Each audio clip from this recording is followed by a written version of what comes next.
You've probably held a lighter at some point, flicked it, watched a small flame appear out of nothing, and thought nothing of it.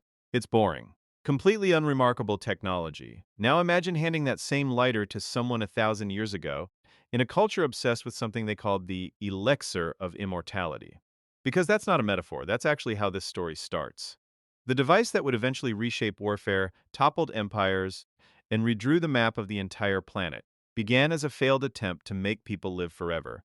So, how does a search for eternal life accidentally invent one of the most destructive tools in human history? The answer is stranger and a lot more accidental than you'd expect. Let's start in ancient China because that's where this really begins, with alchemists, not soldiers. Around the 9th century, Chinese alchemists were experimenting with mixtures of sulfur, charcoal, and saltpeter, searching for a formula that could extend human life. Instead, they got the opposite. Early Chinese texts explicitly warn about a mixture that could burn hands and even burn down entire houses. An accidental discovery of what we now call gunpowder, made by people trying to cheat death, not cause it. Here's the detail that tends to get skipped. For the first few centuries after this discovery, gunpowder wasn't primarily a weapon at all. It was used in fireworks, in medicine, in rituals meant to ward off evil spirits. Explosive, unpredictable, and initially treated more like a spiritual tool than a military one. So, how does something meant to summon good luck end up summoning cannonballs? Now, here's the part nobody talks about. The first guns weren't guns at all. They were fire spears by around the 10th century. Chinese military engineers had figured out that if you pack gunpowder into a bamboo or metal tube and point it at an enemy, you get a very different kind of tool than a firework. These early devices, called fire lances, were essentially tubes strapped to spears that shot flame, and sometimes projectiles like pottery shards or pellets, directly at an approaching enemy.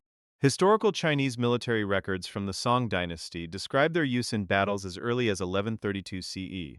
They weren't accurate, they weren't reliable.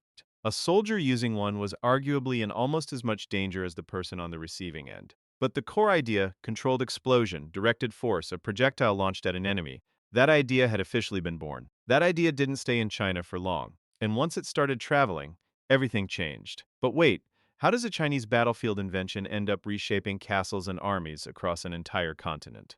Gunpowder technology spread west along trade routes through the Middle East and reached Europe by around the 13th century. English scholar Roger Bacon documented gunpowder formulas in his writings around 1267, and within a few decades, European metalworkers had taken the crude fire lance concept and started building something sturdier. Actual metal tubes designed specifically to fire projectiles. Early cannons capable of launching stone or metal balls with enough force to punch through castle walls that had stood for centuries. This is the part that's genuinely wild to sit with. Castles, the ultimate symbol of medieval military power, essentially became obsolete within a couple of generations. A wall that could withstand a siege army for months could be breached by cannon fire in days. An entire era of warfare, architecture, and even political power structured around fortified strongholds started collapsing because of a formula alchemists stumbled onto while trying to make people immortal. Cannons were terrifying, but they were also enormous, expensive, and impossible to carry. The next leap had to solve one very specific problem. How do you shrink something this powerful down small enough for one person to carry? Here's the part that actually created the gun as we'd recognize it.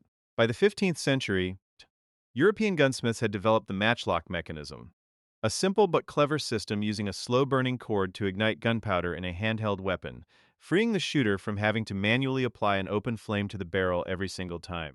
This was the first firearm a single soldier could realistically carry, aim, and fire without a team of engineers helping him do it. It wasn't fast. It wasn't accurate. Rain could ruin the whole mechanism instantly, which is a design flaw that feels almost comedic given how much this technology was about to change the world. But for the first time in human history, a person with minimal training could kill from a distance, with more consistent force than a bow. Without decades of archery practice most skilled bowmen required, that last detail is the one that mattered most, because it didn't just change warfare, it changed who got to fight at all. So here's the part that ties everything together. Because this wasn't really a story about explosives. It was a story about equalizing force. Before firearms, a lifetime of training separated an elite knight or master archer from an ordinary peasant conscript. Firearms collapsed that gap almost overnight. A relatively untrained soldier with a matchlock gun could now, in principle, kill an armored knight who'd spent his entire life training for combat. Militaries across Europe and Asia realized this almost immediately. and warfare shifted from small elite forces toward larger armies of common soldiers armed with increasingly refined firearms. A blade rewards decades of mastery. A bow rewards a lifetime of practice. A gun rewards almost nothing but the willingness to pull a trigger. And that single difference rewrote who could hold power, who could take it, and who, for the first time in history, could not be stopped simply by being born into the wrong family. That shift from skill-based power to access-based power is arguably more world-changing than the explosion itself. But what about the exceptions? Because surely not every culture embraced this new technology equally. Not at all. Feudal Japan is a striking example. After firearms were introduced by Portuguese traders in 1543, Japanese warlords adopted them rapidly and effectively, most famously at the Battle of Nagashino in 1575, where coordinated volleys of gunfire from foot soldiers devastated traditional cavalry charges. And yet, by the early 1600s, the ruling Tokugawa shogunate deliberately restricted and heavily regulated firearm production and use, partly to preserve the traditional samurai warrior class and its social status. Technology doesn't spread purely on merit. Sometimes it gets deliberately slowed down, because the people already holding power have the most to lose from everyone else catching up. Which is, honestly, a pattern that hasn't fully disappeared from how new technologies get adopted. Even now. So back to that lighter, the boring, unremarkable little flame in your pocket. It traces back, thread by thread, to alchemists in 9th century China chasing a formula for eternal life, to fire lances strapped to spears, to cannons collapsing castle walls that had stood for generations, to a soldier with minimal training suddenly capable of ending the life of a man who'd trained for his entire existence. Guns weren't built. They were stumbled into, refined, and spread, one accident and one arms race at a time. Nobody in that alchemist's workshop was trying to invent a weapon. They were trying to cheat death. Instead, they built one of history's most efficient ways of delivering it. The search for immortality gave the world a way to end life instead.